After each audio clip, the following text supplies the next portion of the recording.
The following live broadcast is rated PG. Parental guidance is suggested. Don't forget to like, share, subscribe, and follow Ear Shoulder Voice on YouTube and Facebook, or visit our website at www.earshouldervoice.com.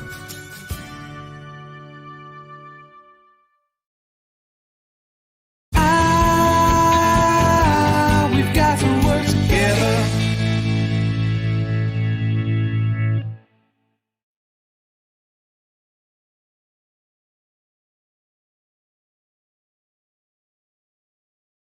Hello, you remember that time way back when we were kids and you just wanted to try to get away with everything?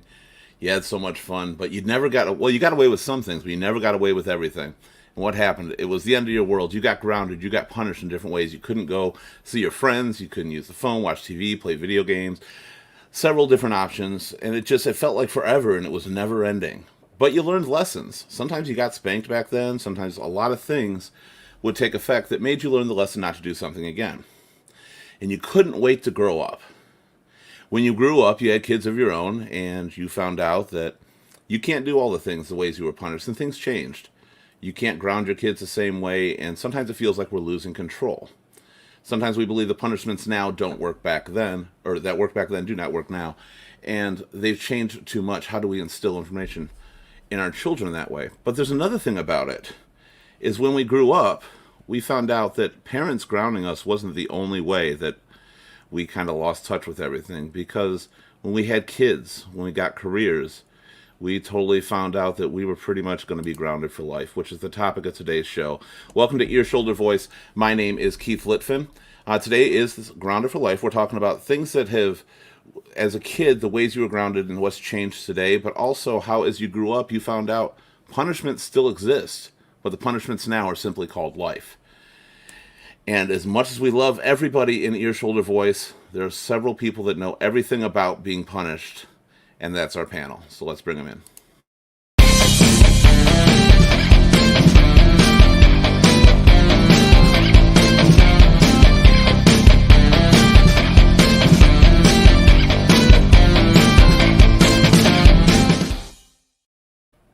All right. Don't forget, of course, while you're here, to like, share, follow, and subscribe to Ear Shoulder Voice on Facebook, YouTube, Instagram, LinkedIn, Twitch, Twitter, and Periscope. And we're on all that. You get all the updates, or go to our website at earshouldervoice.com. Our first panelist tonight is going to be the lovely Nikki. Nikki, how you doing? Hi, Keith. How are you? Oh, you know how I am. How else? How am I always? Wonderful. Yeah, I'm grounded. It doesn't matter. So, You are so was grounding a thing grounded. that existed in your day? Yeah, of course. Yeah, for sure. Groundings, beatings. Also, yeah, well, you got the whole plethora of that stuff right there. No, we didn't. I think I can maybe twice that we got spanked as a child. It was like that threat of the spanking was the worst. Now, how often did that stuff work for you? I mean, did you really learn your lesson every time, or was it like, it's worth it? I mean, as a little kid, yeah, for sure. Because I was terrified of my dad, like the adults in my life that were the punishers. But as a teenager, when I hit like 17 and I started to be trouble, I didn't give a frick about any rules. Were you one of those, you can't ground me, I'm 17 years old, I'm an adult, like, fuck you. Yeah, balls to the walls, let's go crazy. All right, well, we're going to talk about that too. And you got kids now, so you can definitely relate how it's changed. Yeah. Which will be absolutely great. Our next panelist tonight is Brandon. Brandon, what's going on? Hi, everybody. Hi, Brandon.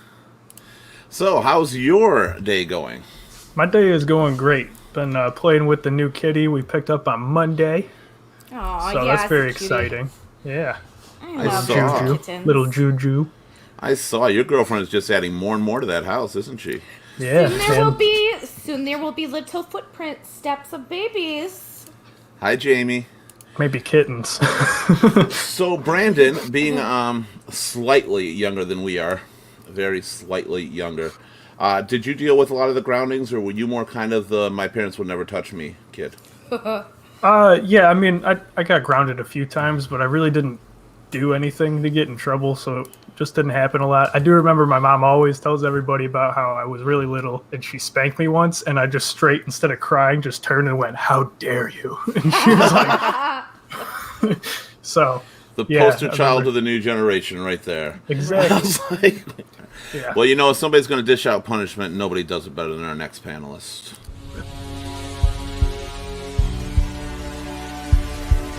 Release the cleric. Hey everybody,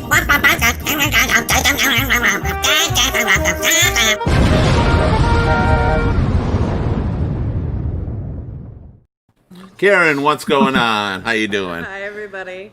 Hi, glad to have you here. We gotta have our Karen. If we have a Karen, that's got to be the intro. We love Right. it. So, If you got Karen, it's gotta have it, because otherwise I get mad. so I gotta Karen, go my mad.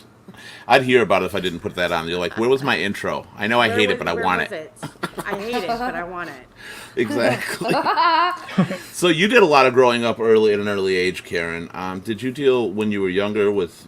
Were you in a strict household? Did you have to deal with any of the punishments and stuff like that? We kind of were strict, but I learned, because I'm the youngest, right? So I learned from my siblings getting their ass kicked. They say, "Ow, I don't want to," type deal. Pretty much, yeah. I'm like, oh, I'm not doing that. And apparently, Brandon, it was not "How dare you"; it was "How could you." That's worse, isn't it? I don't know. More Actually, it kind of attacking is. people. Like, Could you? yeah. Dare might have been a lot worse. Like she just totally betrayed your heart. Yeah, Yep. that one. You said it powerful. You said, "Dare." How dare I? I'll show you. How dare I? Right. How could you? Like, oh, Yeah. how could Been I? so good at manipulating minds my entire life. So sneaky on there. Now, how many people have kids of their own here, or have had to Me. deal with raising kids? Yes. All right, cool. So, what punishments do you no longer provide to your kids that I your don't. parents I don't did to give you? them the benefit of punishing. I don't beat them. Well, there's always a way to punish of grounding them or anything like that. Yeah. So, what do you do now? Obviously, we don't do things the same way as when we were kids. My kids get tongue lashings. That's their punishment. I mean, and then it depends on what they did wrong. They might lose some electronics, or I can't really punish them from seeing friends right now because, well, we all know They're already punished with that. We're not already doing punished that. right now from that. right. So, I mean, Internet passwords do a lot. Wi-Fi passwords can do a lot. Just change yes, that. sir. Ooh, Yep. diabolical. Parental You want the Wi-Fi control. If you want the Wi-Fi password, you're gonna do something to deserve it. Yep. And I mean, some people are just devastated when you take it away. Taylor, your son's a good example of that. Yeah, he is. Wi-Fi's He is gone. His fucking life is over. devastated. He Oh was my just gosh. so over. He could not stand it when the internet was off and he couldn't play his video games. Oh my god. Yes. Oh my god. Oh my god. He was like, I can't even describe to you how bad his attitude was. Oh, I can't- No, you don't- no, he was a I get fucking it. demon. Yeah, mine is the same way. But see, mine have this option because we do 1 week on and 1 week off at my house and their dad's house. So if they fudge up, their dad is he's not a Nikki supporter. So if I say jump, he's gonna say no, you don't have to. You know what I mean? Like, so it's always, so I have to then figure out to not only punish and then be able to carry it through at the other house. So I'm like parenting via text message and phone, which sucks, by the way. Now, do you think it's as effective as it was back when you were a kid, not being able to do that initial response and make them go, you know, pretty much, how could you? Or something like that, and that it actually sticks with them? I mean, I think it sticks with my kids. What about you, Karen? It never stuck with Taylor. Nothing ever did. But that's neither here nor there. The style, I went from like old school, like taking everything away, to like just changing the internet, to doing whatever, taking his favorite things away. It never honestly worked with him because he did the opposite of everything I've ever taught him. Yeah, that's his job. I'm Well, convinced. it's like so different now too, because like this is the first time where like kids, the internet is pretty much ingrained into everything. Like it's not toys Right. you can take away. It's everything is ingrained into them through the internet. Yeah. So from Well, all the and- social medias, it's like it's It's like the you know, lifeline. nailing the door shut. Right. Right. Well, and not only that, I mean, they have to have it on at least a Monday through Friday. They're going to damn school, and and they need the internet. So where, Right. you know what I mean? They're gonna sneak something in at some point. It's just in like taking away video games they find a way. They're not stupid. Well, we did weren't too. Stupid. Yeah, we weren't stupid. We found ways out. And you know what? Kids today are actually, as much as I want to say this, don't let it get past this broadcast, but they are smarter than us in a lot of ways.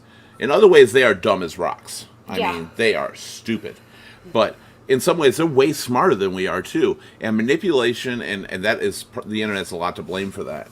Yeah. The way they can manipulate, do you ever feel bad that you want to just, like, turn over your punishment or something? Do they actually manipulate you to that point?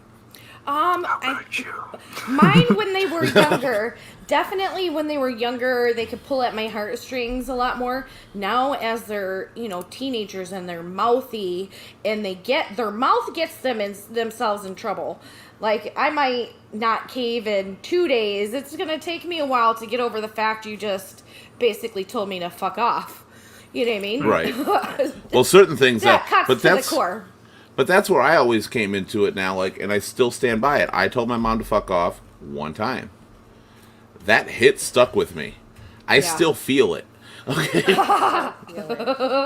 I still actually feel it. She wasn't kidding us that I was going to feel it in 20 years. I still do. Fucking did. I love the new background, Karen. I love the new setting. Looks really good. I know, Just saying. right? Yeah, it's awesome. Jamie says, Jamie has 2 grown kids. Her son would lose his electronics, Wi-Fi access, and even lose items for a longer period of time. Now, how effective was that, Jamie, compared to the things you lost as a kid is really what I'm getting with a lot of that. I'm curious how effective it was to take those things away. Because, like you said, they're going to find a way.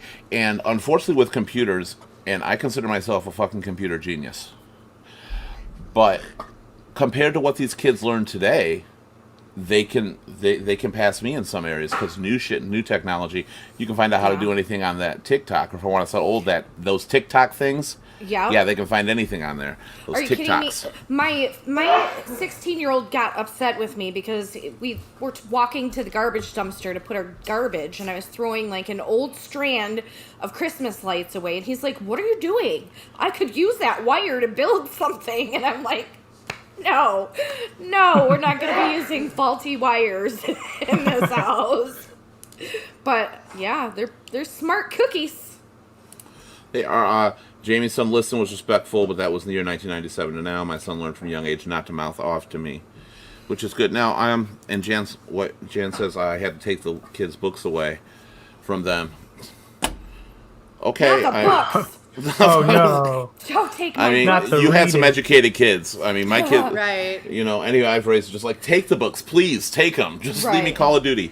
Right. Some I kids, Yeah. though, especially girls, she's got a daughter, so some kids were into those Judy Bloom, and, that was their life. Don't judge them.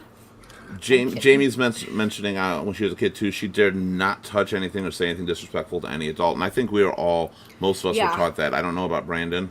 Like No, I said, yeah. you're kind of the middle ground child to where they weren't. Well, part of it was a lot of my growing up. My grandma actually kind of was the one that was putting all of those, grandmas respect are your only elders. sweet. Yeah, grandmas are only sweet when they're not raising you.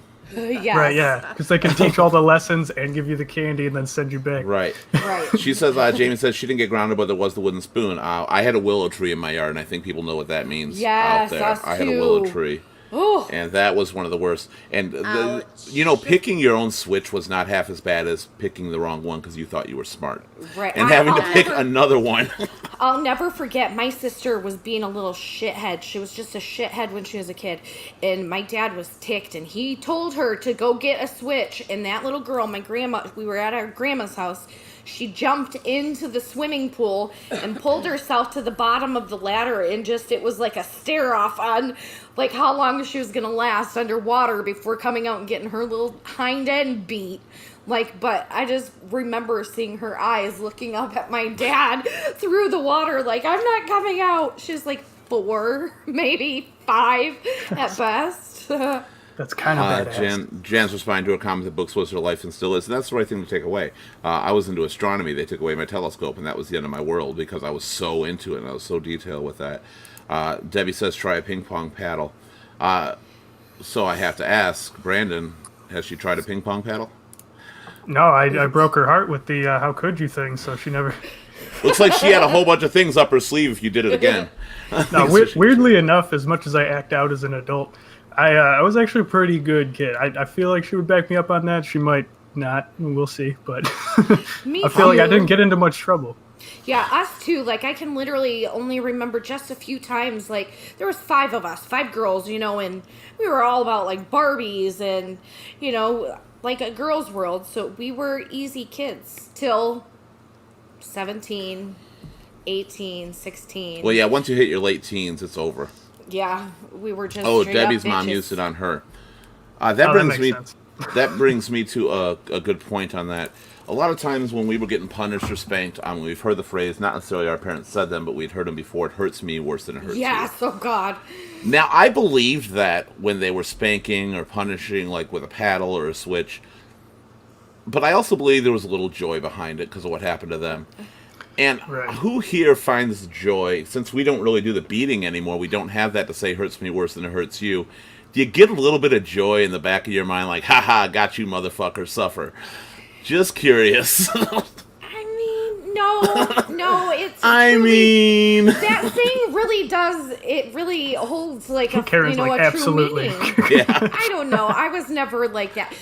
Because look, my kids were abused, so I look at like physical punishment much differently than, the average Joe.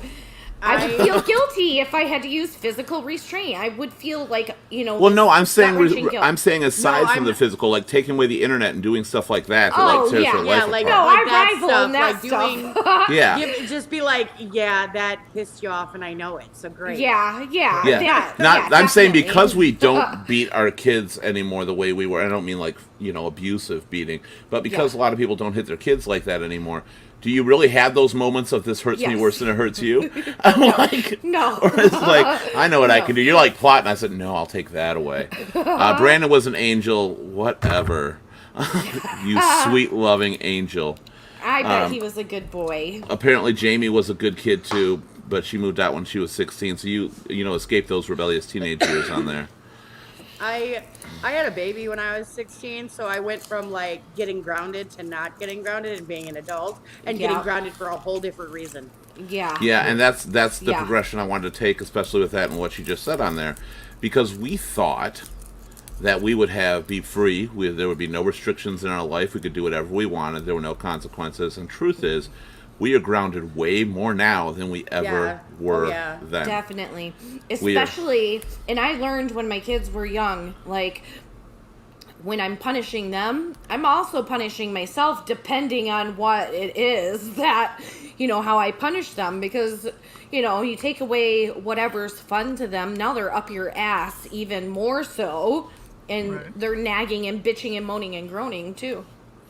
Yeah, there was something to be locked in your room with nothing. Right. When we were kids, we didn't have that. I remember I was sitting out the window and I was looking out the backyard and I was grounded and I just kept on scooting up closer and closer to the window and eventually one I'll of get to the that in a minute, tack Debbie. nails in the windowsill went straight into my knee. Oh, Started no. bleeding everywhere. Yeah, I was like, Like I'm just trying karma. to watch everybody in the pool. And it was karma. Karma said, "Nuh-uh."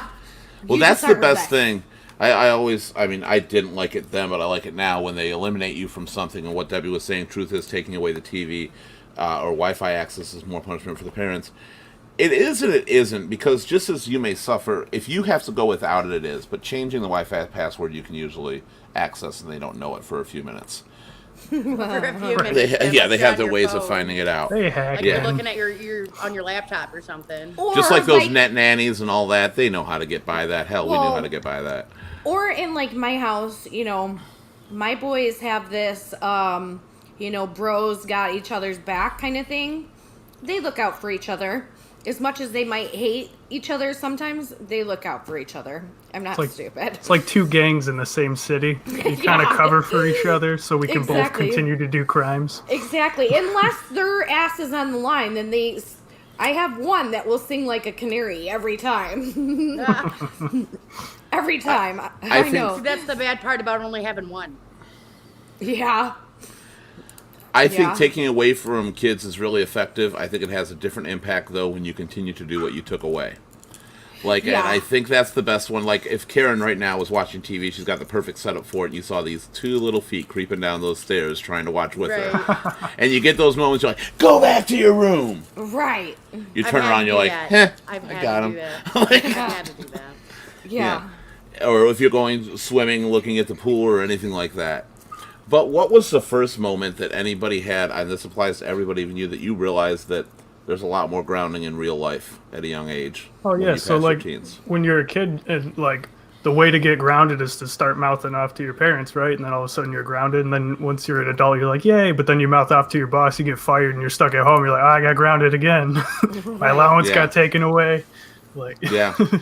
You realize the error of your ways. You kind of understand why they actually punished you. Nikki, you nailed it, what Debbie said, more than I did. Apparently, I'm just wrong here. I used to like you, Debbie. That's not cool. No, without taking away the Wi-Fi, the way you referred to it was better, too. Oh. But it's a good way to take away things they want. But yeah, I see what you're saying on there. I was thinking more of the fact that you lose it, too. Brandon had a cousin who always told on himself. Handy. Isn't honesty the best policy? Didn't that work out well for him? Wow. I was like... Right. I guess that's one That's way to do it. debatable. Well, you know, See, if he was like, smart, he would admit to something small to get away with Yes. the bigger thing. That Right, was you the gotta move. distract them. Throw focus elsewhere. Yep. right.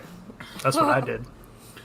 So, These what was kids. your moment, Nikki, of really getting into the real world and realizing the punishment aspect? And nobody punishes you; life punishes you. Probably the true aha moment was probably my daughter was 4 days old. I turned 21. 4 days after having her, and I couldn't go to the bar and celebrate. I couldn't go out and do what I wanted to do, you know what I mean? And up until that point, it was all fun and games. It was my first kid. I was just pregnant, you know, and I went where everybody went. But now you have a baby. You can't take a baby to a bar unless you're in, like, a movie or down south or something. But Well, nowadays, Down south. down south. Yeah, was he a baby chair? Put him up at the bar. He's fine. Want a shot? Hey, you can't bring him here. Baby's go in the back. Right. he's got a mask on. Baby bottle shot. Baby bottle shot. Baby yeah, I think shot. that was- Oh my god, that was horrible. I know. But I truly think that was the moment where I realized, like, it's not really all fun and games to be a grown up. It's not really.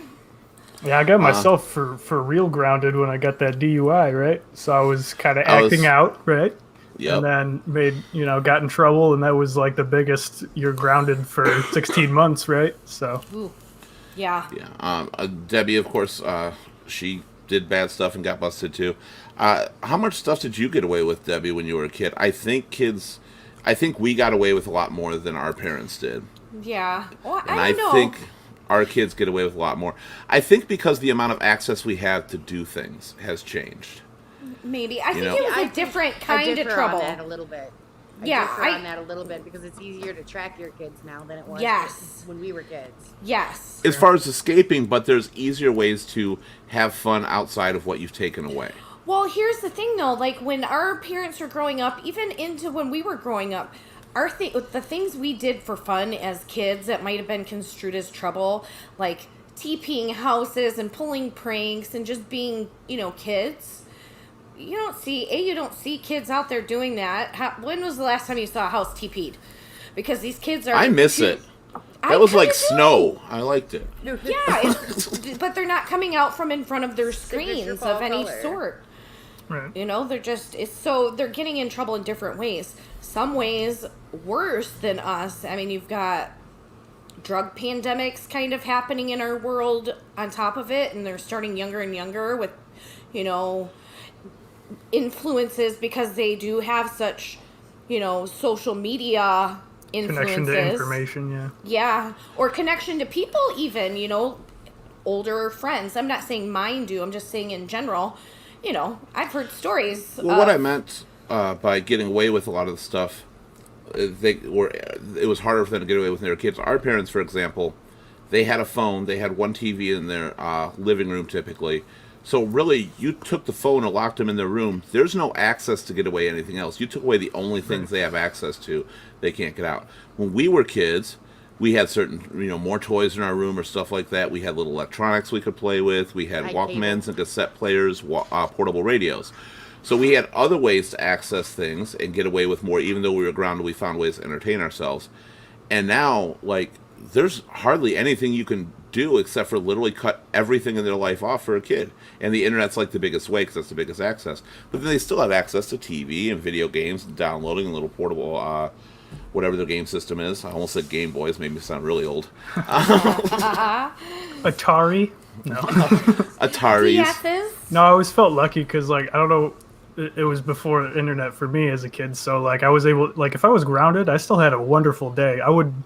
Dude, you could just give me a pencil and a balled up piece of paper and I would create an entire league, right? Just play baseball with a pencil. Like, it was great. Well, definitely. I feel like kids can't do that now. Yeah, no, No, because they like can't. kids would be out playing hacky sack and just like anything. Kids nowadays, there's that part of the creativity of having fun is gone. Yeah. Like my kids will say, "There's nothing to do outside." Bullshit. Go find a rock; it'll entertain you. Like, Yeah, I go think do the best something. way to punish your kids literally nowadays is to put them outside without your phone. Yeah. Right. Like, they are hey, go lost. play They're in the like, yard. I can't breathe. What's the yard for? What am I going to do with myself? What's that big Winded. thing with green things on top? What is that? A tree. The big ball of fire hurts my That's eyes. true about a rock, too. One time, me and my buddy literally kicked a single rock from Romeo Plank to Hayes. Yes, I can remember many a walks as a Done kid. that too. Like many walks, and a rock was involved. I know. Our parents unfortunately had to deal with cans, but we used rocks, and that's true. Yeah. Sometimes rocks being involved was really bad because there was also cars and windows involved. Yes. Yeah. Little blood. It's all good. Debbie's parents didn't keep very good track of her, so I mean that's a good. That's because you thing were on always stuck in the water or the dryer because their sisters would stuff her in there. there. That's why they couldn't find her. Right. I don't know where You she know- is. My dad didn't keep a heavy-handed track on me like when I started getting into the 16, 17.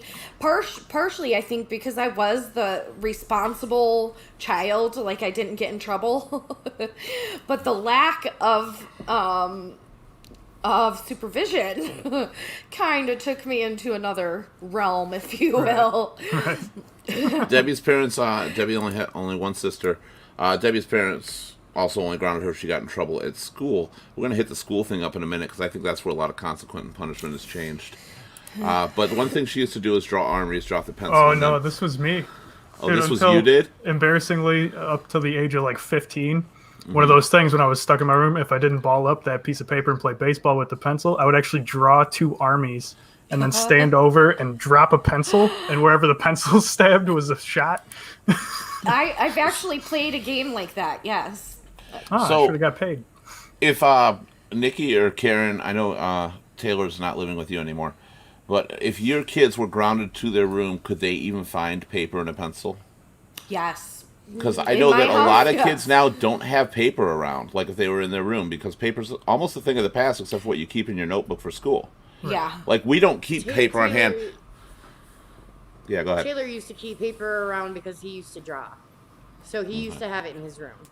Yeah. And that was one of the escapes we'd use was drawing and writing too. Like, Yeah. we found things to do. But I know right now in my entire house, if someone says you got a piece of paper, I'm looking for old mail envelopes that I can write on. See, I'm that person. I'm that like crazy lady you see at like Office Max and stuff Mm-hmm. at the beginning of the school year when notebooks are like 25 cents. I'm like, oh, that's so cheap. Give me 100, and then I like stock up. But I do that a in lot there. of writing. I do a lot of writing, which is, and my kids I only do. have it at my desk at work, honestly. It's everywhere. Just in case. And I Well, barely I use have a my shitload of paper. paper, but now I'm just like, you know how expensive that is? I'm not using that for scrap paper. Debbie says, my one sister turned on the dryer walls, hiding it and playing hide and seek. Oh, that's so dangerous. Kids. Yeah, have but she gotten found killed you. That way. She did find you. Yeah. I mean, that's really good on her seeking skills. I've got to say that. So that, very smart woman. But I hope you weren't in there too long. It can kill you, but nobody here has taken a ride in a dryer before as a kid. I No. did, especially at the laundromat where they're really big. I don't think that I. Oh no. I Well, don't think I you did. guys are women, and Brandon, well, he was an angel, so that doesn't count, I guess. No, I was I was also always. the youngest girl, So See, I was always surrounded by, it was either, if it wasn't my mom, it was my grandma. And my grandma was like this paranoid grandma. She'd be like, oh my God, they're 20 feet from the pool. They better have a life jacket on. Like, she was so paranoid. We were like, I'm surprised we didn't have freaking bubble wrap on us 24/7. Bubble We wrap. couldn't do, seriously, she was just so paranoid about everything. Oh my God, you're going to get So- hurt. Do your kids share a room, Nikki? Two of them do, just because of how many bedrooms we have in the house. So the younger two share, and then Zachary has his own room. Is it counterintuitive to ground them both to the same room? I mean,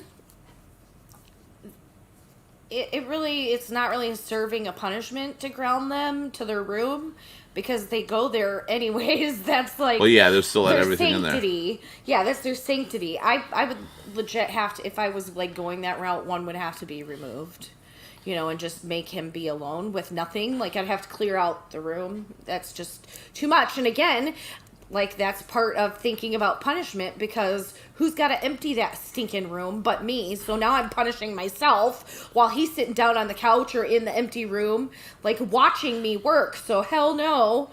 Maybe I should make him empty it. Maybe I should make him take the shit out and then go sit in the empty room. But I just had an idea, but I thought it through, and it was a terrible idea. It was like, go to each other's rooms, right? Because then Yeah, you no. don't have any of your stuff. But then they're like, okay, so destroy my siblings' I- stuff. I honestly, Right. yeah, Yes, honestly, I exactly. would just unplug everything and just take whatever that item is and just leave all the plugs so they can look at all the plugs and without their item. I mean, that's a good idea, too. They can see it just sitting there. But by the Yeah. time you get to that point, you're like, no TV, no games, no phone, no computer, no... Go to my room, Go to my room. All there is in there is the Something. bed. Jesus. And don't look Yeah. under the bed.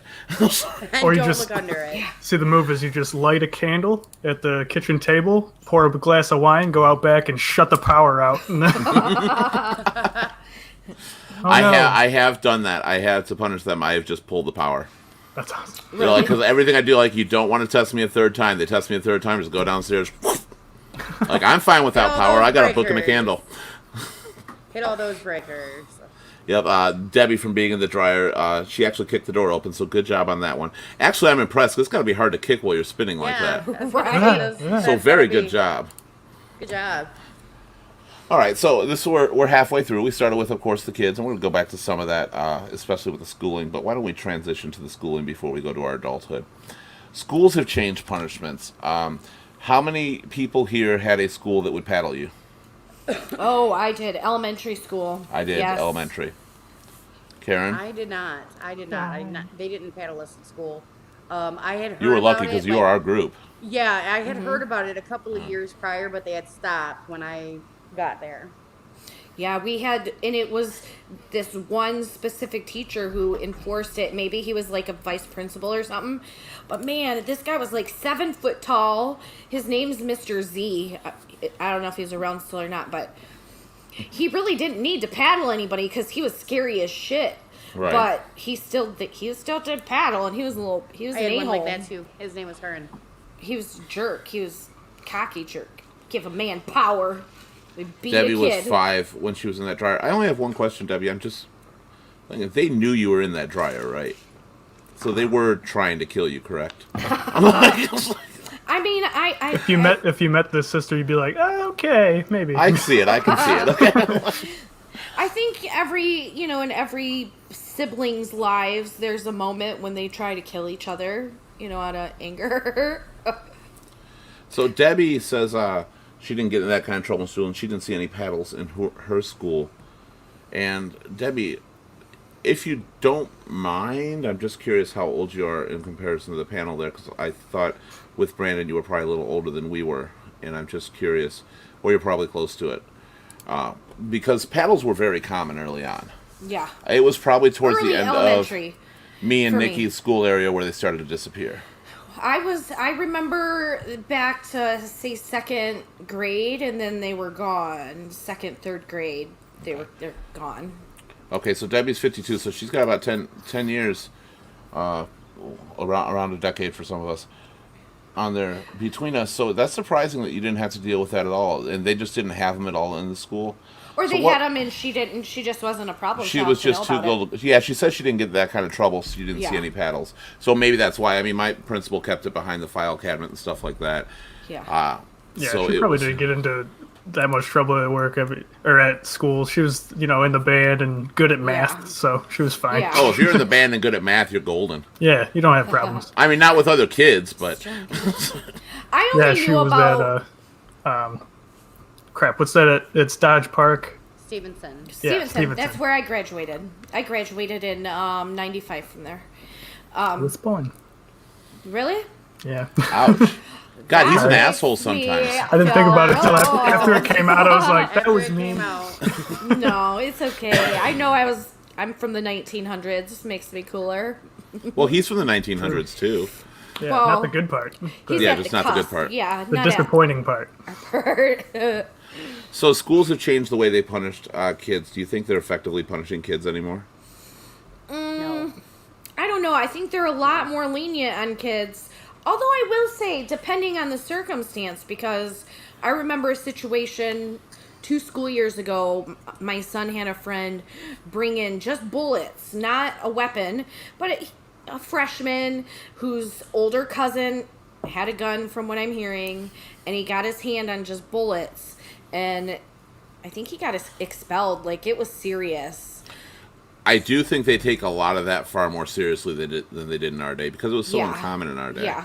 I was And I gonna don't- say it's. I've seen kids take bullets to school before, but they never got in that much trouble for it when I Yeah. was young, anyway. Right. Utica But schools now- didn't let corporal punishment happen back in your day. I guess there was a few schools starting that, obviously, in like the 70s and 80s is when that started to be don't beat, don't hit, don't treat that Right. way. So I went to Roberts Elementary when I remember the paddle, which is in Utica, Shelby. Shelby. Shelby. Yeah. So that's where I remember the paddle. Not that I I remember hearing about it in my early elementary in Oak Park. Yeah.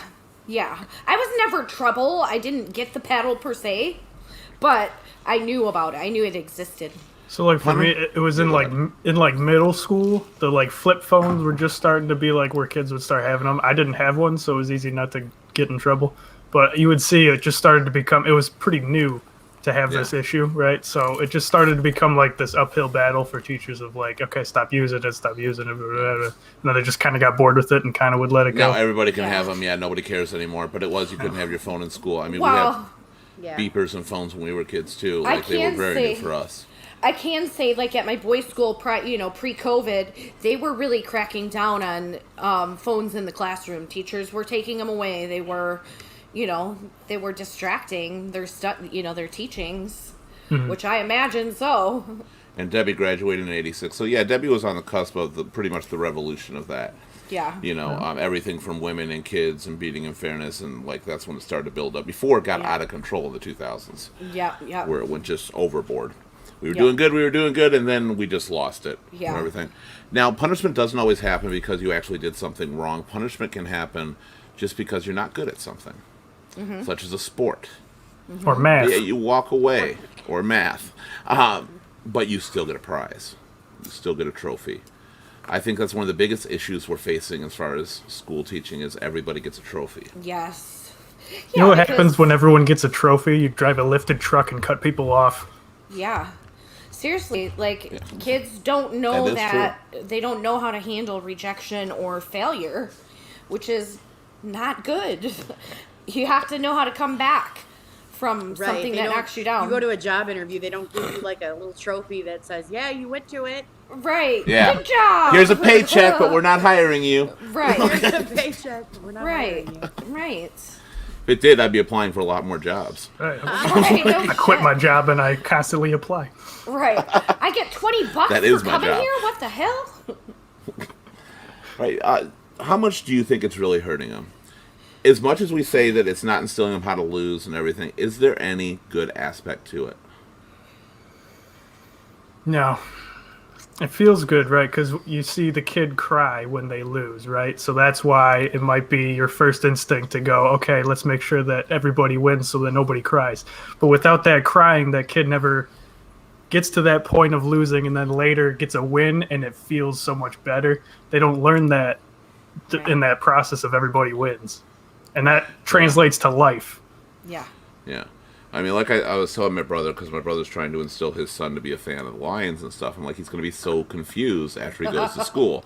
Because I don't understand what happens. Why are they conceding, losing? I don't understand that process. Don't they deserve this trophy too? Right.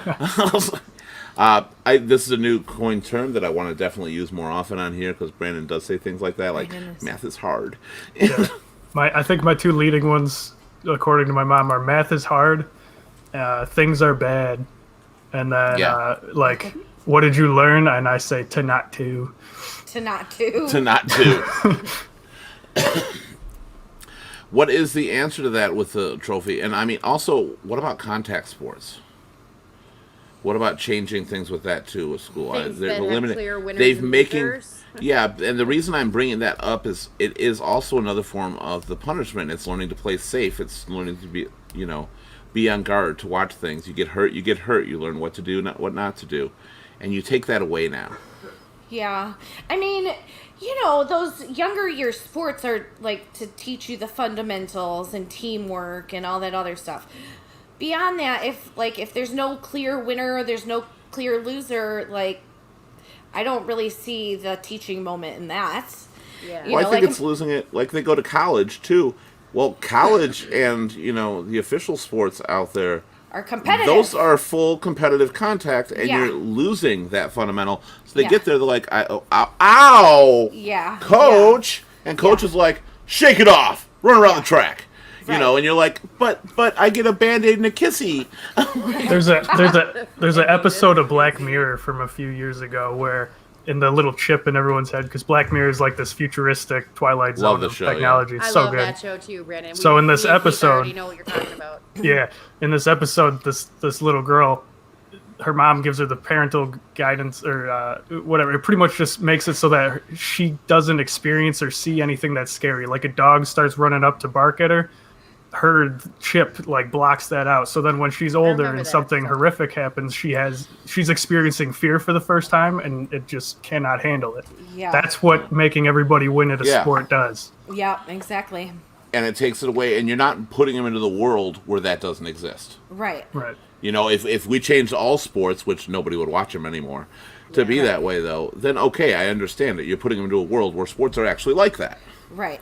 Well, I'll never forget, I went to one of my nephew's baseball games, and they have this, like, mercy rule where if they're ahead by X amount, they just, like, game's over. And I'm like, I remember the first time I was like, what? The game's not over. They still have, like, more innings. That's like, no, that's not fair. Yeah. Like, you gotta keep going. They had that when I was in Little League, and I never thought about it, but that was the gateway drug to everybody wins. Yeah. If two or more players are still able to move, then you can't call the game. No, keep going. You go to the end. I don't care if it's a washout. I don't care if it's a washout. It's a learning lesson. Yeah, to get through it. Have you ever had to deal... We've all dealt with losing, I'm assuming, at some point on some sport or something we've done.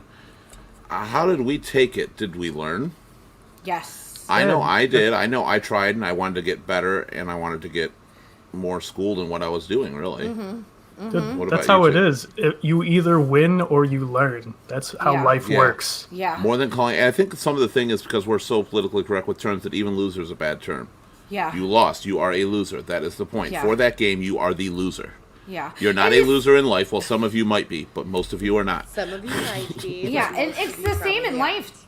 It's the same in life, too, where, like, if you ever set a goal and you didn't meet it, like, that's, like, basically you change how you do it until you accomplish that goal. You go to a job interview and you fuck it up and you don't get the job. You've got your punishment. You're sad. You don't make that same mistake the next time. Exactly. I go up and do stand up, and I have a great set, and everybody laughs. It's a great high. It's one of my favorite feelings ever. But if I go up and I bomb for the whole time, it's the most motivating thing ever because it makes me want to work hard and write more and like. Yes. That's the same with me being on stage doing shows when I do them. If I don't get the reaction I want, it hurts a little bit. Like, oh my God, I've got this anxiety thing going now. But I know what to do to make things better. Right, and that's motivating. And then the next time when you do things right and you get that reaction, it feels so much better because you remember what it felt like not to get it. Right. Well, exactly. moving more towards these real life, current now topics, what has constricted you most in life? Myself. Me, yeah, that's Yeah. my first thought. Yeah, like I'm my own worst critic, my biggest enemy. You know, like I will sometimes let my mind defeat myself Yep. into not Like I'm doing never gonna be good something. at this, so why do I even try? Yeah, Yeah, to stop either not trying. starting something or not finishing something because I just let myself get defeated. It's something I'm working extra hard on because it Do your is. kids do that? Yes, and well, not all of them, no, but my 17-year-old definitely does. My daughter definitely is that way. Not necessarily by an influence to me, but or by me, I should say, but yeah, they're that way too. So I'm always constantly like, be more positive, talk better about yourself. Don't say that. But It's much easier to teach, but harder to follow. yeah, exactly. The same rules. Now, aside from yourselves being confident, like what has held you down as far as basically grounded you for life?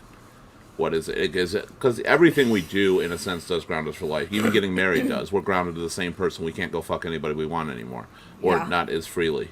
Yeah. Or not as freely. It's like It's not. It's a little frowned upon. it's frowned upon. Yeah, like Frowned Unless they consent. Some do. that's the it's free.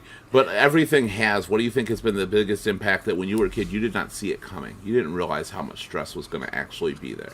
Oh, God. I mean, you got time for me to tell you Yes. my life story? I mean, I never imagined as a child ever at any point having to be that family that was living in a campground, but we were there. You can't prepare yourself for everything in life. Could you set yourself up better? Absolutely. Could you be more responsible you know what I mean? If I could go back and change a million things, I would, but I wouldn't be who I am. Yeah, because changing them I don't think is necessarily a good thing, honestly. Right. Because those lessons learned, the things you took on there, are what have built your character and what you're going to instill to the generations to follow you. Exactly. That's why, What like, about- so we were talking about how it's so, like, the thing that beats you the most is always you, right? It's you in your own head. Yeah. It's you telling you not to do it. It's you not telling yourself to give up. But Yeah. it's all about that perspective of there are no, like, good or bad things happening to me. It's just things happening, and the way that I look at it can either make me grow or become Yeah. this person that just gives up, right? Yeah. And perspective is everything. Perspective is everything. It is. What about you, Karen? What do you think was your biggest moment? You started your family at a very, very early age, per Yes. se. I had two And major things in my life. You were that fighting your grounding, as far as I can pretty much tell the way you were living, because you didn't want to be grounded with that stuff, and you kind of were. Okay, I had my son when I was 16, so I went from being a teenager to parenthood, and that's overwhelming when you're so young. And then the second time was when I lost my leg. I went from being able to, spend 12 hours on my feet at Taco Bell to nothing.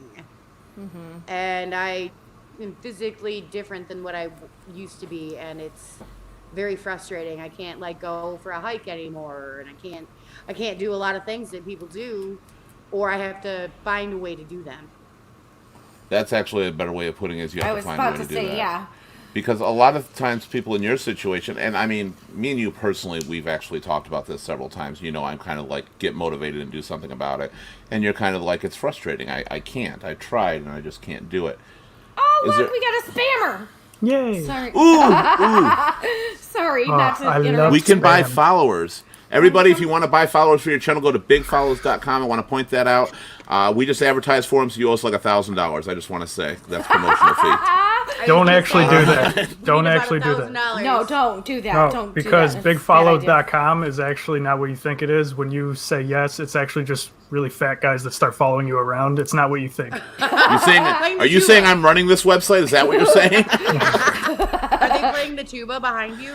No, Yeah. don't follow any of our links like that, because that's just stupid if you do. It's all spam on there. Hello, thank you for calling bigfollows.com. I just like to point out when people are assholes. All right. Well, Debbie says her biggest changes, of course, where she got grounded was kids, job, and house, which are the big three. Yeah. Way to go, Brandon, just grounding your mom right off the bat. Way to hold you down. Honestly. Way to have her back, Brandy. Yep. What do you feel you gave up? We all had dreams. We all wanted something. We realized, in a sense, we can't achieve what we wanted because we are locked down to our family, and they will come first. I don't know. I don't feel like I gave anything up. My vision has changed. My goals have changed. You can't reword it and change it. It's still the same thing you did. What was your vision initially that you no longer have, that was pushed to the back of your mind for this new vision that engaged your existence, however you want to put it? I mean, nothing really. I mean, I've pursued things that I've wanted to attempt to achieve. I've been pulled back from certain things didn't happen, just things in life. Like I've never let anything hold me back as a mom. Like I went to college as a young parent with little ones at home. I did that part. Like I had a career. I did that part. Nothing, honestly. Brandon just extended the grounding for his mom. Extended her grounding. Yes. So Damn you it, didn't have any big dreams. You didn't have dreams of travel, the perfect, husband, wife, doing any of that. I absolutely did, but it's just changed the vision of what I see me doing now. It includes children, it includes family. Absolutely. It's just changed. It's just the vision has just been modified a little. Well, the reason I was really asking that was for a definition of how you got through that change, but you're kind of avoiding the fact that you had a different view. I'm just a superwoman, and like my mom always thought she'd be an opera singer. She had a scholarship based on opera. That's what she was going to do, and then she got pregnant at a very young age as well, and she gave that up. Her visions changed, as you say. Yes, that's true. But I was asking, in that scenario, I was wondering where you were, Bill. In that scenario, I was actually wondering, how did you get through that? Did you really feel trapped initially, and how did you overcome that? I mean, I'm not gonna lie. As a mom, have I sat back and kind of, I don't want to say felt regret, because I try not to regret anything, but have I sat back and thought, yeah, this is the life, struggling to pay bills, and this is what I wanted. I mean, I definitely have sat and said, if I would have did things differently, if I would have finished college before having kids, I mean, yeah. But then you embrace what you have, and that's what I'm actually looking for. It's embrace and realize that just because you are grounded for life and your goal has changed does not mean that life is going to go south. Exactly. I found other outlets. Exactly. What was your outlets, Karen? I wanted to be an artist, and I really wanted to paint. I wanted to travel the world. I wanted to go to Paris, actually, and study art. And I eventually, my dream job is actually to be a curator at the Met in New York. Oh, that would be an amazing job. That's my dream job, okay? But artists don't make money usually until they're dead, okay? Yeah. And when I got pregnant, I was like, okay, time to make money. So I got my GED and worked at Taco Bell for 15 years after that. Yeah. So. Yeah. Yeah, I feel like I don't have kids, so I don't have that, quote unquote grounding, but I have things happening in my family that I think I might be coming up on that thing where I have ideas and plans of things I wanted to go and do, and it might not happen, when I wanted it to. Yeah. So I'll keep you posted. I want to ask you a question particularly about that, Brandon, because of your stage of life right now. You just got the apartment and stuff. You just got this house, and your girlfriend moved in. Now that changes a bachelor pad quite a bit. As far as freedom, did you feel it all, even though you're happy to have her? Please understand when I'm saying this, it doesn't mean your life is bad. But did it change? Did you feel kind of, I'm not going to have the freedom I once had?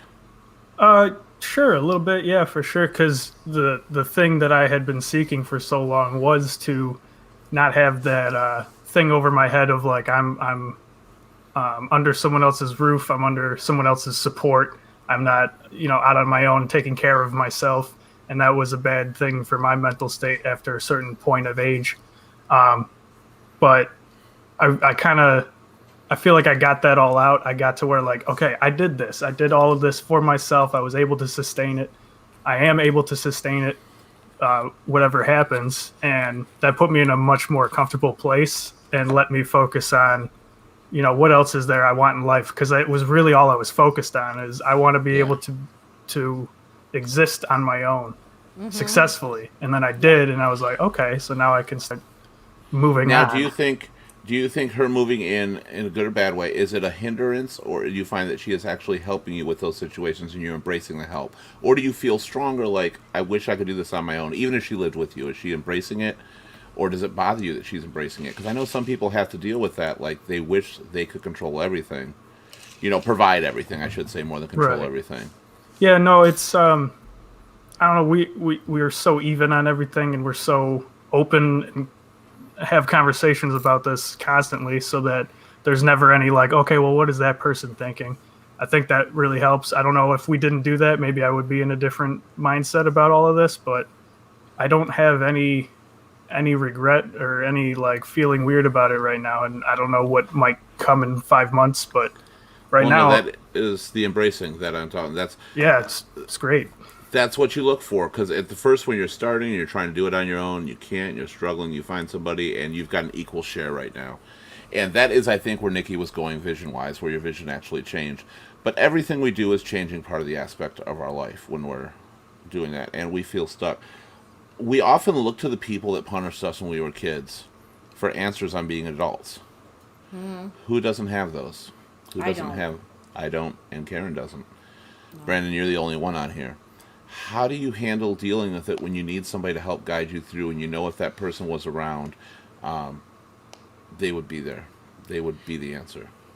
Yeah, those are the tough moments, because those are sometimes those moments I've literally caught myself like picking up the phone, literally wanting to dial the number, and you just can't. So I it do just that, yeah. it depends. It depends. It depends on the situation. I'll find somebody else, or that's where I'll turn to writing, or I'll turn to music, or I'll turn to art. It just depends, really, because not always is there someone there to turn to. Not always. Well, you know. start to learn that, and that's where that change, like Brandon's going through. Brandon, fortunately, still has his mother around, and we're grateful to have you here, Debbie.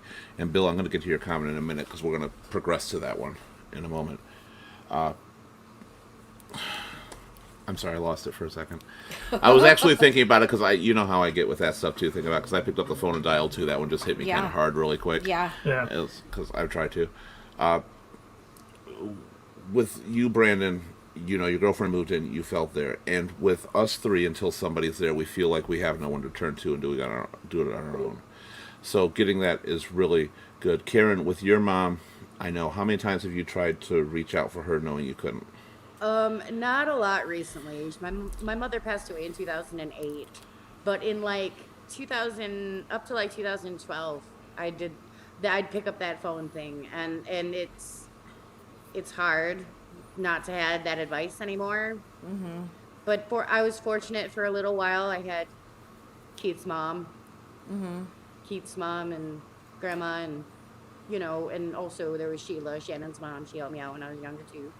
And then, so I had some people early on, but I don't really talk to those people anymore. So now I kind of have to do it for myself. Now I'm just used to doing it Yeah. by myself. Do you have any moments that you still wish you had somebody to turn to? And I'm going to tell you, I have them still consistently to Yeah, this day. definitely. I do, and it's usually you, honestly. Not gonna lie. Love you, Keith. No, I understand that. Yeah, Good I call. definitely have those moments that either I'm seeking advice, or on the other side I'm wanting kind of like a pat on the back, if Understanding. you will. Yeah, Understanding. to say whatever. It's but I get that sometimes, depending on my husband's mood. Sometimes sometimes for my children, even sometimes I don't get it at all.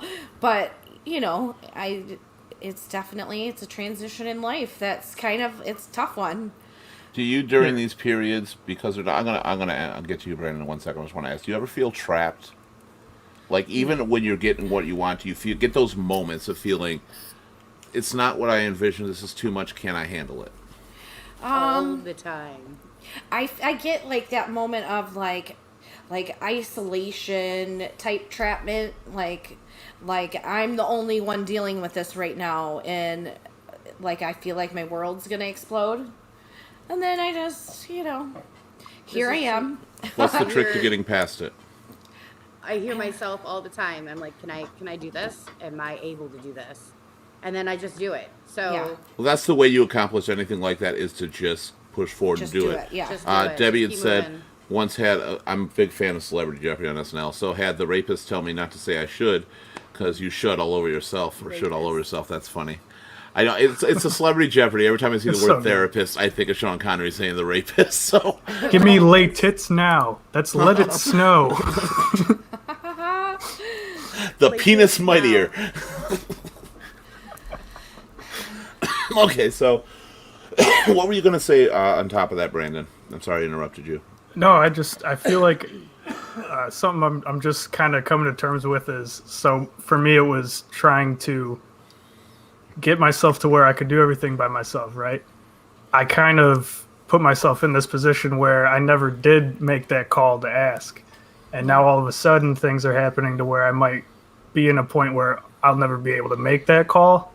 And it's kind of tearing me up a little bit. I'm kind of in a weird spot about all of that. Because I made it to where I needed to know, like before the girlfriend moved in, before, any parents could help, I needed to know that I could do it. And once I did, I felt a lot better. But now I'm like, okay, it's not going to be an option anymore. I know I can do it, but it's a weird place to be in mentally. Definitely. I actually don't remember that on Three's Company. I used to watch it all the time, Debbie. I'm gonna have to look for that again. I don't remember that one. I used to love Three's on Company. there. I used to too. Well, maybe I was, when I saw it, I was really young and didn't quite get it. Right. Like 100% at that point. I'm gonna have to check for that. So has anybody, as far as we're talking about this whole being grounded with life events and stuff, and this has happened to me a lot very recently this past year, do you ever feel you totally made the wrong decisions and you put your life in the wrong path? And regardless of regardless of good things that came out of it that you wouldn't trade it for. Do you ever have those moments? And I'll start it because I primarily am one right now that I put my life into my career as a DJ, a host, becoming my own company. And this took it away. This whole COVID took everything away from me. And I thought I had a job that was going to keep me secure, that everybody would want, because everybody's going to want entertainment all the time. Who knew something like this could happen? And I'm, for the first time in my life, I've struggled with money before, but I'm a dead broke motherfucker.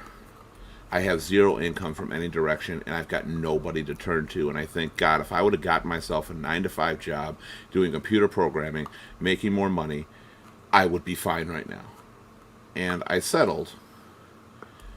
And I wouldn't trade it because I love making people happy, but I wonder if I've made that wrong choice. Does anybody, Karen, you said all the time. What do you got for an example? I mean, every choice that has led up, like, okay. Hi, so Jeff.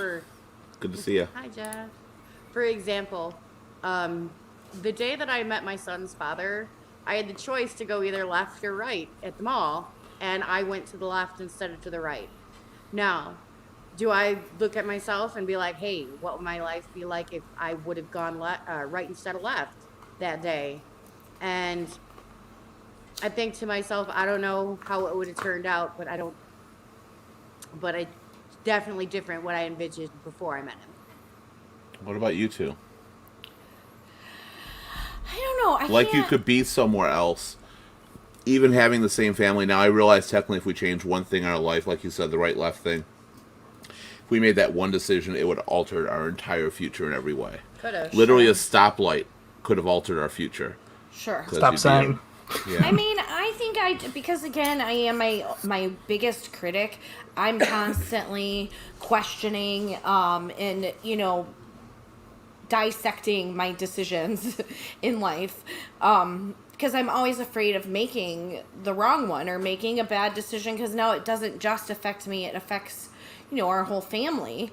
So I think on a daily, I'm questioning myself, and it's not until I see, the outcome of what I might be questioning that I realize, that it was worth it. Yeah, that I did the right thing. And I often, right now, this last year, I am very much questioning if it's worth it.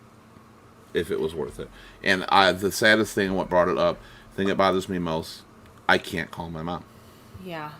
I can't call my grandma. I've got, literally, when people are talking about the pandemic, a little personal issue with me, and they're always like, you can get through, you can survive. Almost everybody that says stuff like that has a person to turn to. Yeah. And I literally don't. I've got no husband or wife working. I've got no mother or father out there Yeah. to help out.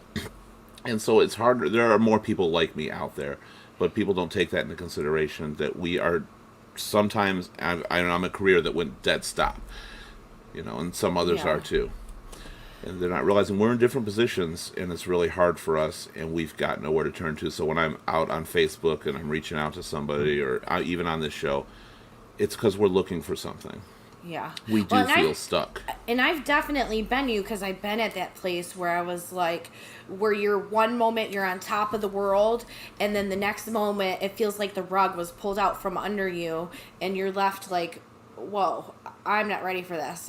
Like, I wasn't ready for that. I've been there, and it sucks, especially when you don't feel like you have somebody you can, turn to. Brandon, But- you're early on in your life, and along those lines, though, have you come across that yet, even in your young years, when you first started to get everything mounted on top of you? Honestly, I feel just wickedly lucky to be able to still be working right now because Yeah. of how it came about. Is like my entire life has just been completely random. Every job I've had since I was like graduated high school I've gotten it just by like hanging out and having some drinks with somebody, and then later down the line it gives me a job. And if I Literally didn't my happen, career. right? Yeah, So exactly. you never had like a real interview and shit. right, like I did it once, and they gave me $20, and I was like, all right, I'm good. And Full circle, Brandon. We love you yeah, for that. yeah, that's what I do. Love that full circle joke. But it just happened to be that the job that I happened to end up in at this point in my life happened to be one of the only jobs, even based on those other jobs I wouldn't have had been working right now, happened to be one that stayed open. And it's like, I got lucky, but it did show me that I don't have backup plans. And I mean, I guess I never did, so I don't know why it's like profound, but it was a lot of luck, and it's making me realize that anything could change at any time. So maybe be ready for it. I don't know. I don't have an answer for what if I Well, lost this yeah. job. But, That I'm was also me. Is I thankful didn't I think have I'd need one. right. I was like, entertainment is always going to be needed, and this was something I never saw could hit. Now, I love having you on the show, and I love all your input, Brandon. But question, do you feel that in your situation, listening to ours, that you can properly relate to what we're going through? Of course not. There's just no way that I could, because I'm not able to put myself in those shoes because I've never been at that place. But I feel like I can kind of understand it just based Right. on, the little bit of experience I've had in this 25 years so far. But of course I can't The reason fully I asked, understand. I didn't, I wasn't trying to put you on the spot, but I think that's what a lot of people are missing when they're dealing with other people who often say the famous words, deal with it, learn to deal with it, Well, yeah, it's always is you never the understand.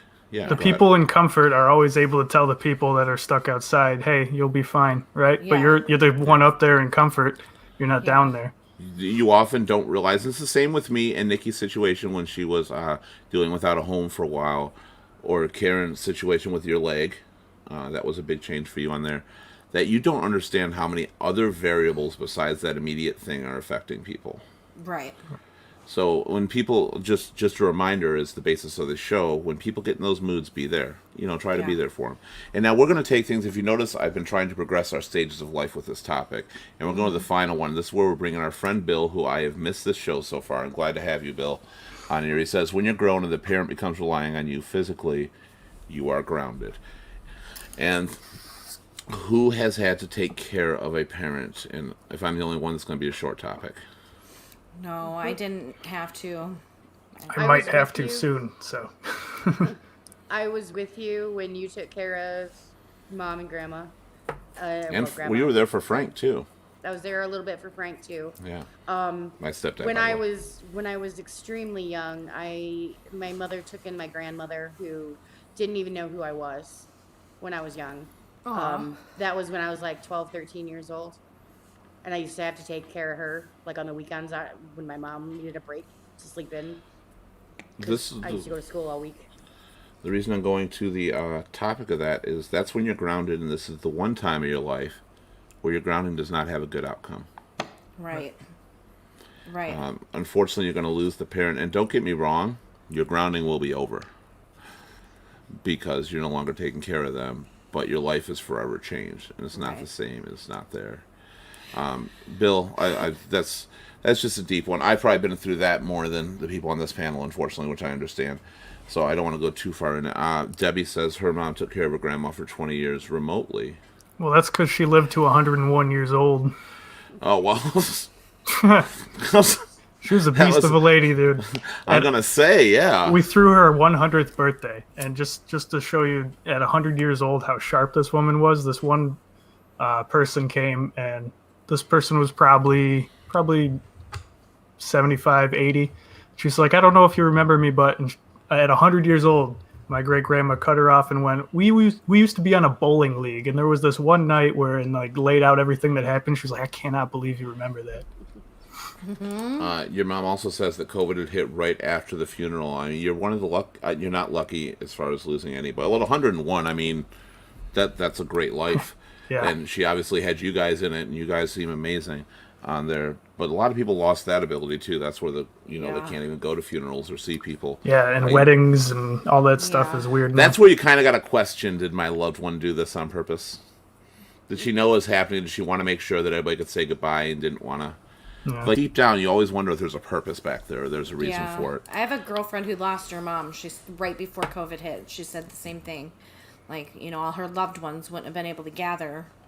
And she made sure Otherwise. she could. I mean, you gotta think. My great grandma was still like, she remembers people freaking out about the Titanic. But mom's still grounded. yeah. Are you referring to yourself, Debbie, or your mom? Her mom, I guess. I think she's referring to her. Thinking. How is that, Brandon? I can't see how. She's the squad leader. I don't know. Like, she's that. You don't patriarch. think that that's everybody's- grounding? That is grounding because the parents and the ones who run the family are the ones who are grounded. That's true. I guess she's grounded in the same way Yeah. that Zeus is on Olympus. Like he doesn't want to step down and enjoy a ball game, Right. He can't be taking care of your parents is one of the hardest things you can go through, and it's really the final step of life for a lot of Yeah. people. We did briefly have to take care of Greg's dad, so I can relate a little bit. We COVID did. keeps her grounded. Yeah. Okay. I got it. Oh, okay. yeah. Yeah. Is she in a nursing home or is she at her own home? No, she has her own Just home, and she's doing good. But she loves traveling, so this is Oh, really yeah. hurt her a that's, lot. that's a major grounding. Oh. Yeah, she's too badass to be locked up. So Bill had said his daughter was born. I think I brought it up. I don't think I read it. My daughter was born, father died, and my mother had her second open heart. Oh, So, all Bill- on the same day? I didn't get that. I didn't see if it was Yeah. the same Was that time. all But on the same day, Bill? From what Bill's talked up before, we're talking within a year or two. Like the Oh. most tragic things he's dealt with seem to be very close together. Yeah. Well, not to make light of the fact that you lost your dad, but they say for one to be born, another must die. Like as if their soul was given for the other to come in. I know people that believe that to make room for the new life. Yeah. After your mother. So, but Bill, obviously, you felt grounded because you were taking care of most of your family, from what I understand, because you were talking about before your siblings didn't do anything on one of our previous shows, and I remember that. So, how did you, Bill, how did you get through this? Did you feel it was over the end of the world? And most importantly, when your grounding ended, did you feel you had a reason to even be alive anymore? And I don't mean that badly, but that is a huge question because we live for the family often that brings us into this world. And I'm going to bring that up to Karen first as far as losing the parent on there and not having it and kind of, you still worked with a few things. Your mom had some issues and you helped her a lot. You were kind of taking care of your mom in a lot of ways as well. Not At a young age, I thought you said you were doing a lot of the stuff. okay. I did a lot of stuff at a young age, but not necessarily. I took care of my mom's house because both of my parents kind of went to jail at the same time. Ugh. So I took care of her house and just grew up really quickly. This is when I was 14 years old. I worked, I went to school, I babysat. I did everything to do everything. And I used to have to walk to the pet store to feed all of my mom's birds because she was a hoarder. She kept birds. Oh gosh. And That was a thing. But I didn't necessarily take care of my mom per se. She had a stroke when I was 37, but she was actually extraordinarily strong. She still worked even after that. Wow. But um, she, had a stroke and the left side of her body was kind of messed up. And for a little while after that, we had to take care of her. But I was extremely young. I was only like 7. So it was, and then after that, even after the stroke, then she took care of my grandma later. And I was Wow. like, Mom, wow. Wow. Like half her body didn't work. She was still doing it. That's It's really determination. Yeah. it's really funny through life that we hate being grounded with things. We can't wait for things to end, but by the end of it, we want to go back to that grounding. Yeah. We want to have those people there. We want Yeah. more control and people around. Yeah. Did you have any thoughts of that after you've lost both your parents, correct, Nikki? No, I lost my dad. My mom's still alive. We just she. Oh, we she talked unfriend- about. Yeah, yeah. she basically disowned me. I haven't had Yeah. a conversation in a few So years. when your dad hit you, did you have one of those moments? I clearly did, and I still get it sometimes. Not as much as when it first happened. Do you get those moments of why am I doing this anymore? Yeah, more so at first. At first, I Yeah. I was crushed. My dad was my best friend, and even though, I had Greg and I had my children, just that was that was a chapter in my life, because I've said this before. It was like, I basically buried both parents when I buried my dad. So it was, it was just it was a hard place. It was a hard point in my life, but, we get past it some way, What a- somehow. What about you, Brandon? I'm asking as far as it goes with your grandparent or your great grandparents. I don't know how close you were, but we have a panelist on here named John. He lost his grandmother. His dad or mom is still alive. I don't know about his dad. He doesn't talk about him, but it was one of the biggest things for him. The grandmother was the reason for his living. Did you have that kind of close connection with her? Yeah, so like the grandma on my dad's side was the one who kind of taught me all the, good person things in life, right? And I remember watching my dad for over a year, like tending to her to the point where she was on hospice, and for like 7 months was just basically, a deep breath every 60 seconds. And I just watched that break him up. And that's kind of why I'm so scared of maybe going through the same thing with him now. And it's like, it's really scary. I Not don't to know. be a downer, it doesn't get easier, but you do get stronger. Yeah. Oh, that's good. That's one thing. I just- mean, it's I don't scary mean it that too. way because nothing is the same. No, Right. nothing, not one is going to work like the other. Right. But you will get stronger with the capability to deal with it. So, finally, on here, looking back to how we talked about being grounded from literally a kid to as adult as we are at this moment, and some of our parents we know even further. Out of everything that's grounded us through our lives, whether it's our parents, our jobs, our kids, what do we think was the most positively impactful? My kids, 100%. Why is that? I mean, they changed me. They changed, just who I was. They didn't change me necessarily. They helped me grow into, the person I am. More caring, more loving, more kinder, if not for myself or for others, to be a good example for them. They've just kind of molded me into, who I am. Without even knowing understand it, too. Without even They- knowing it. They redefine your outlook on life, really. Yeah. And the kids, I think, are important. And Brandon, you might want to do that sometime soon. Debbie's waiting. But it is because, in a sense, it's a transference of your reason for being. Just Yeah. as it was for your parents when they lost theirs, their kids were a transference of their reason they lived for their kids at that point. And that's the cycle that keeps everything going. Before I ask you guys the questions, Bill responded, and I want to get that up here. His grounding with his mother lasted 18 years that he was taking care of her, and that's a long time. But coupled with, I lost contact with my daughter for years, and we heard about that in the previous show, because of her mother. And trying to choose between a child, mother, and work was absolutely crazy. That's where it all flows into one big ball of shit. Mm-hmm. And it is. It's hard to deal with everything. That's where you feel, those are the moments you feel the most tied up, the most constricted with life. Yeah. You needed to work for the money, you needed to see your daughter, but you needed to work to help support to help support my something. And you need to be there more for my Probably mother me. sometimes. Yeah, I think it's just me. Support me. I need to be. Thank you. Need to be there more for my mother sometimes. But I had a child, and that's where you are literally grounded by life so much you don't know what direction to go. Yeah. And every option is hurting another option. And Bill, I don't know who you had. I know you didn't have your siblings to help you because they were really out of it. But I hope you were able to turn to other people that were helped to get you through it, because we all need somebody else when we're stuck in this situation. No matter how much we want to be independent, no matter how much I think I'm independent, can handle anything, because I'm a tough guy, I'm a strong guy, I'm big like ox. But still, I need help. Bigfollow.com. So I'm going to go to bigfollow.com at this point. And I'm just going to chase people. Help me, help me. I was Every like, time we say the word bigfollow.com, we get $1,000. yes, bigfollow.com. Bigfollow.com. For this show, we are a profit organization.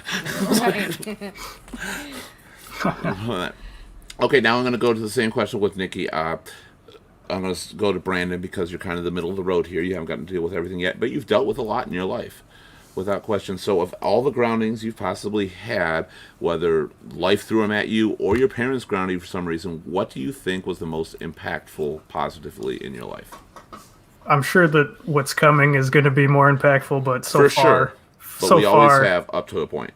Yeah, I think the DUI, because the DUI was a grounding, but it gave me a second to stop, look back, and change my perspectives on what I found actual valuable, and what I actually wanted to do in life, what I actually found interest in, what I actually wanted, and it gave me the time to realize, man, I should actually try and do this comedy thing. And then I fell in love with it more than I ever thought I would. It gave me just a chance to realize that I was in a spiral of just trying to party and have great memories, right? And it wasn't a long-term plan for happiness. And so that grounding gave me a chance to change what I wanted. Let's go. What about you, Karen? Well, okay, so yes, kids. The first one was my son. Right? Yeah, but yours is a retard, so keep going. It was, but the Really actual, is. but it's not really the most positive. I would not Oh. actually classify most of his childhood positive, which is a shame. She's about to But- release the Karen on your ass, Keith. No, the actual thing that actually is losing my leg, that grounded me the most, but it has the most positive influence because it forced me to find out different things about myself that I could be good at. For instance, now I have a job that I absolutely enjoy and love. And when I first went from working at Taco Bell to handicapped and can't do that job anymore, it was I thought I couldn't drive at first, and I thought I was just gonna end up being nothing again. Back when I was a kid, doing nothing and not being productive, and so It takes you away to a dark place sometimes for a while, but getting out of that is what strengthens you.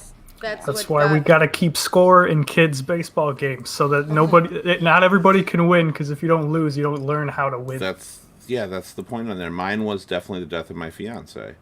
When she died, and it took me hard, and it hit. She was just killed by a drunk driver. I lost everything I thought was going to be my future life. I was grounded for my future, I guess you would say at that point. But it really changed the person I was, because it made me so valuable, or made me see life so valuably. Yeah. And it made me want to help people and get people through things, and I just became, I don't know, this wonderful, amazing person that everybody loves. It's not a brag, it's true. It really did. It is. It sounds bragging, but it's not. I'm incredible. No, it really did make me give a different outlook on life, Honesty. and I changed who I was. Because of that. I was still always kind of the same person, but I realized how insignificant other problems in my life were when something so major can happen. Yeah. And she was the first huge death I dealt with. I had some grandparents, but I didn't know them well. Uncle, and I didn't really understand at the time. But that was the first huge one, and it totally altered my life in that sense. And that's where I think we get from it. Like you said, not everybody gets a trophy. And there's rewards to everything bad that happens. You have to stick with them. If you fail to stick with them, then you're keeping yourself grounded. Now, how many people punish themselves and are grounded because of what they did? And to start it off, to give you an example, I do it right now. I'm out of work because of COVID. I'm alone, and I don't want to see anybody. I don't want to talk to anybody. I don't want to call. I don't want to go over their house. I'm literally punishing myself. Yeah. Now, who else has done situations like that? I've done that for sure. After the DUI, I stopped getting worked as much when I was in hazmat, and instead of like trying to find another job or trying to like work any harder, night mom, Good see you, night, Mom. Debbie. Love you. Instead of like just trying to move on and find new things, I just stayed in bed for most of all time for like 6 months, and that was not good for growth. No. But that was a And hard war. I think you, like me, probably had a bunch of people around you that wanted you to be part of it, but you just kind of ignore it and you put yourself in that funk. And I'm still doing it. I'm still not talking to people. I'm still not calling them, just because I don't feel like I'm who I was. Right. Yeah. And I don't want to disappoint that love on there. What about you, Karen or Nikki? I punished myself when, after I lost my leg, it's a hassle for me to do things like go out to dinner with my friends. Sometimes my chair is involved, different things. And so I would punish True, myself by just refusing to go and not going. Right. Yep, so that was yours. And finally, Nikki. Yeah, I mean, I've definitely had moments where I just, life really just sucked, and I didn't want to have to be judged by other people, so I just didn't go around anybody. Like, there was a good point of my life where I didn't talk to nobody. And it was more because I was so disappointed in, my life that I didn't want to disappoint them. Though I can't speak on this topic because I'm currently dealing with it. Do you look back and do you feel that you were right in doing so? You needed that time? Or do you feel that that was kind of a waste of time? I mean, sometimes it's necessary to remove yourself and, kind of force yourself to self-evaluate, reevaluate, whatever. But at the same time, it was also very eye-opening, because while I wasn't, reaching out to them, they weren't, it works both ways, and they weren't reaching out to me either. The creation of Ear, Shoulder, Voice from that. Yeah. So, there was definitely, it just kind of helped me to see where I lied in the priority of other people's worlds. Did they really miss me that year? They didn't talk to me, plus some, Yeah, Either- like Go ahead, for me, it was like it was obviously a tremendous waste of time just to lay there and feel pitiful for myself. But it also showed me that like the person who could take the most away from me for 6 months is always going to be me. Yeah. So it took going through that to really hammer that home for me. We're our And- biggest enemy. Yeah. Now it's lit my own worst enemy. For me, I think I kind of felt like, because I was like at such this horrible place, like I sort of deserved to be alone. Like it was a requirement to get my shit back together. Like I had to, suffer through this. And it ended up being like, a bigger lesson than I really kind of thought. You, Karen?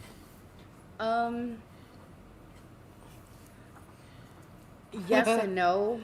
I mean, I didn't want to put my friends through like the hassle of like dealing with the fact that I'm handicapped and I'm special and I have to be and do special things. Special Karen. We Special love you. Karen. So A special K. so it was Every like, it piss. felt like I was relieving my friends, but at the same time my friends were like, it's okay, I'll help you do whatever, we can go to a buffet, I can carry your plate for you, kind of shit. And I'm like, I don't You want know to they have will, to but it carry my feels like plate. the burden. Yeah, it's the burden Yeah, you're putting on I somebody know that else. they will, but it feels like my burden, and it constantly still feels like that. But I'm being more okay with it because I know it's hard. One Yeah. of the earliest shows we had, which was Big Heart Heavy Mind, was about that. That a lot of times the things we're dealing with is the fact that we don't want to burden the ones we love and the ones we Right. care about with what's happening in our lives.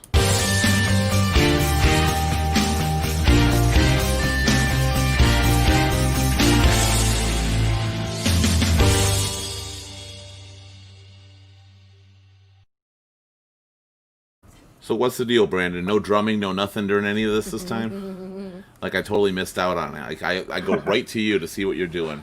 There's not as many drums there. Being grounded is one of the constants we go through in our life. We just don't realize that it doesn't end in our youth. Right. We don't realize the positivity of what is trying to be instilled within us by our parents, and they are preparing us for later life events.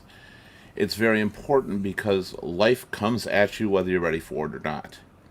And you will be hit, and you will always have stuff holding you down. But sometimes where it's holding you is where you want to and should be. You just didn't know it yet. Yeah. And that's where you discover that location. We're going to continue this until our last breath. And everybody in our entire family has dealt with it prior to us and is going to deal with it. And all our children are going to follow the same route if we instill the same values. And we still try to keep disciplining them properly, not to abuse, not to hurt, but to educate, to learn, to have that moment they look back on. The reason we all have stories that we remember from our kids is because they impacted us. They made us remember these moments. You know, we'll pick out a moment over a year's time and we can't pick out maybe one or two other moments. Because you get older, things begin to fade a little bit, is what you had. So always look for the positive aspects. And remember, no matter how hard it is to be grounded, there is something positive about it. There is something to be taken away. There is something to be learned. You're going to grow. You're going to get a family. When you feel trapped, when you feel that you're not getting what you want, remember, a different avenue is not a wrong destination. It's just a different way of getting there and achieving what you ultimately want. And sometimes we want something because we view what it could be, instead of realizing what we really want is what it will be. And when we get to that point, we look back and realize it was all worth it. But reach out to friends. The struggle will never be yours and yours alone unless you let it. If you need to wallow in your own self-pity for a while because things aren't going your way, some people do need that.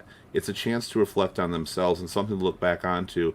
And when you compare to that previous person, as Nikki was saying, and something that I'm doing right now, and I'm still looking back on some of it, I'm still going through it, you compare it, you realize where you don't want to be again.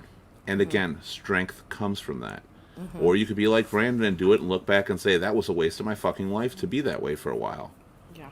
And you say, I'm not going to let that happen. Maybe I will reach for somebody else. Maybe I will see the positive lining on there.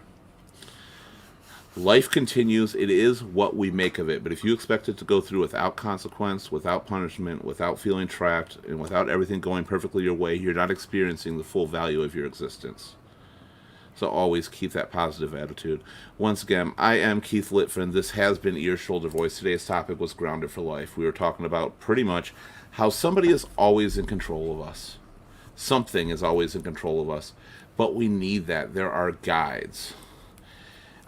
What you've heard from everybody on this panel, everybody has gone through things in a different way. And remember, when people are talking, you don't know every variable of their situation. You know, you don't know how much stuff is going on in their mind. You know the instant aspect of it. And hopefully we showed some of you that there's a lot more going on, and there's a lot of benefit that will come from it. Our next topic is going to be on Wednesday. That is December 9th. And oh boy, going to be one of the hardest topics I think we've ever done. It is the unwanted touch. It is dealing with sexual abuse. Most of our panel that will be on here on Wednesday have personal experience in this area. We invite everybody to join in on this one, learn about it, learn how you escape it, because one thing people don't realize is it was very, very common. And most people don't know it. So this is one thing people don't open up about and people don't talk about. It's kind of a taboo topic. So we want you to hear that you are not alone in that episode, probably more than any other episode we've done. That's going to be a very, very deep topic. Then we're going to get in the Christmas mood after that. We'll have a few things here and there, but we're going to brighten it a little bit on there. Don't forget to like, share, follow, and subscribe to Ear, Shoulder, Voice on YouTube, Facebook, Twitch, Twitter, Instagram, Periscope, and LinkedIn, and we will be there for you. You can follow our live shows. You can be a guest panelist. Don't forget to engage in the chat, and go to our website as well as www.earshouldervoice.com, and you can see the schedule of our shows as well as sign up there and learn about our wonderful panelists and shoulders as well, because we like to share our stories. And feel free to chat with us on the website anytime. Go to your messenger link, chat with us about anything. We'd love to be there for you on that. Thank you again for having. I want to give an extra special thanks to the panelists, and even more so to the chat members, because again, the show is nothing without you. Do not forget that, because we know that. We hope you do too. Yes. And Bill, thank you, Bill. I was worried you were not going to show up the whole show, and it's going to be a really sad day. You did show up. I'm very happy. We miss the Three Musketeers. We need Danielle and Wayne back on here as well, because we miss you guys. You are the Three Musketeers. You become friends through all that. Nikki, absolute pleasure having you. A lot of stuff there. Always love being here, Keith. I always love when you're on here, Nikki. You know, I do have to tell you, maybe I should wait till we're off air. I am forbidden to join the sex chat. My husband said I'm grounded that night. Grounding. Grounded from the sex show on January 10th, Bill. I was like, forbidden for talking about sex. We're going to have to work on that one a little bit. You know, he's a conservative. He's just too Rhonda. conservative. Rhonda. Oh my God, Rhonda, before we go further, Rhonda. speaking of things changing right now, I have not seen, I didn't know you were watching this show right now. Rhonda is the reason I got into karaoke. Aww. I would not be doing what I did if it were not for Rhonda. Thanks, She's been Rhonda. incognito. She's been watching and not speaking. She has. She has. I owe my entire career to her. I literally filled in for her during the holiday, and it blew up. That's awesome. Her boss wanted me. Her boss was an asshole at that time. Eventually, I separated from him, started my own company, Well, which was great. considering you're questioning whether your choices were right or not, maybe we shouldn't be cheering Rhonda. Damn it, No, I'm just Rhonda. kidding. Damn you, Rhonda. I'm No, kidding. she got me into karaoke. I made it the career. Damn you, Keith. Because I could have had it and just done that on the side, but no, I said I want to entertain for a living. So Yeah. that's what that goes on there. Thank you again, Brandon. Brandon, always good to have you. Yeah, it was a You're- blast. Thank you. Yeah, you are. I mean, you've been through, I'm going to be honest, like I said, people don't often relate and see all the variables. I didn't think you could have related as much as you did to a lot of topics on here, and you did. You came up with some stuff that I was like, I never really thought about some of that. So Life do be like that. a lot of times we overlook things that the everyday person's going through. Yeah. Release the Karen, always amazing. Glad to have you. Peace out. Thank you. Yeah, you're so mellow and kind and calm. Right. Let's Yeah, get she's stoned. swifty. She's stoned. I'm sure she's stoned. Everybody Chilling get with Are you kidding? Pennsylvania. You know me. Thank you very much, everybody. We will see you on Wednesday. You have a great night. Bye, everybody.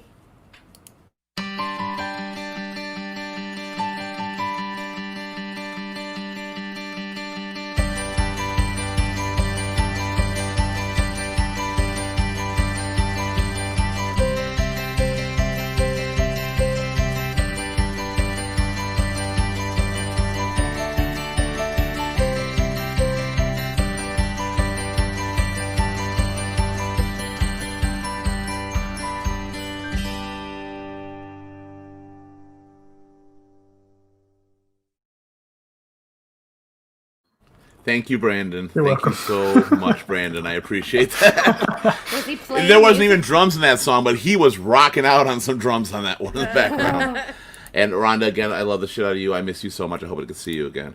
So, thank you for that.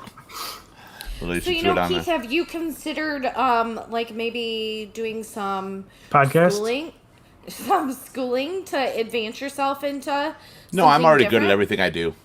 I'm just already automatic. Like, I'm already there. fabulous. Exactly, I'm amazing. Well, no, because I'm not leaving this career. Though I question the choices, I'm not leaving it.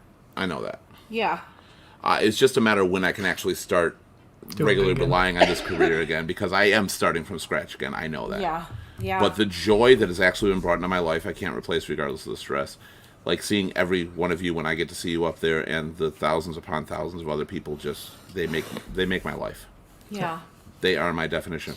I'm trying to get jobs and stuff, but because of the way we're being shut down in Michigan, of course, I never know when it's going to end or when it's going to continue. So getting another job is not truly a viable option because I have to dead stop get that it. job when Yeah, things I open get back it. up. Right. Just like my job was dead stopped. I was Yeah. actually going to do something home care that fell through though, so I lost that one Yeah. for a little bit. No, deep down, We'll as talk much as I later. question it. Okay. Oh, I'm excited right now. All right. But as much, as much I as got I actually people. question it, I got peeps. he's got people. As much as I question it half the time, I do know that it's what I'm meant to do. I've and heard that- enough. I've seen enough. I'm like, this is where I'm needed. But because of this shutdown, because of this grounding, because of this misery, I created something else that I feel I was meant to do. Yeah.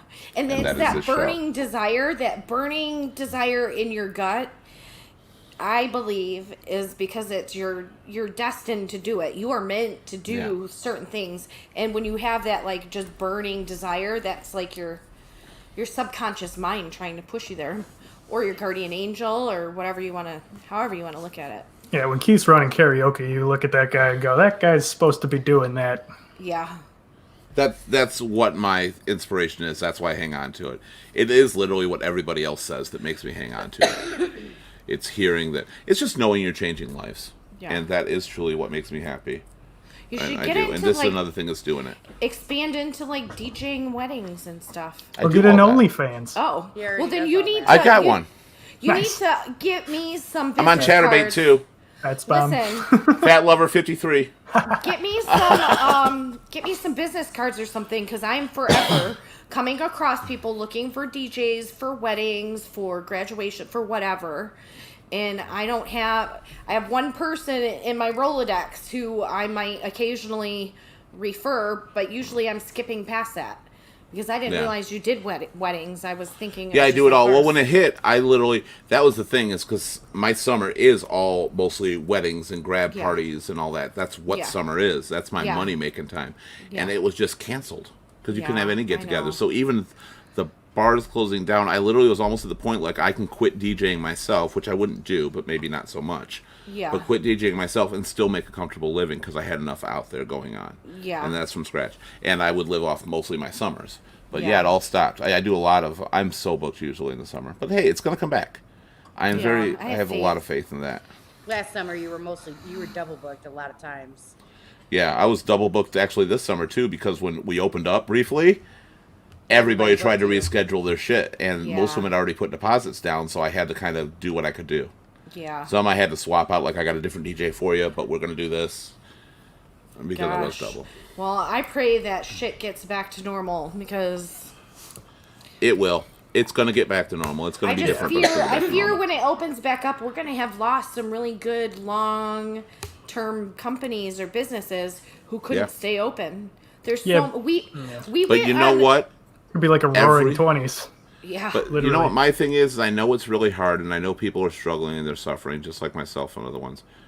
If you give up on Yeah. it and don't try to rebuild it, because you started with nothing, yeah. or the majority of small business started with nothing, so Yeah. start again. Because now you are starting with nothing, except for you have one very important thing: you have your brand, you have your name, Yeah. and I that's just built up. know last And night people miss it.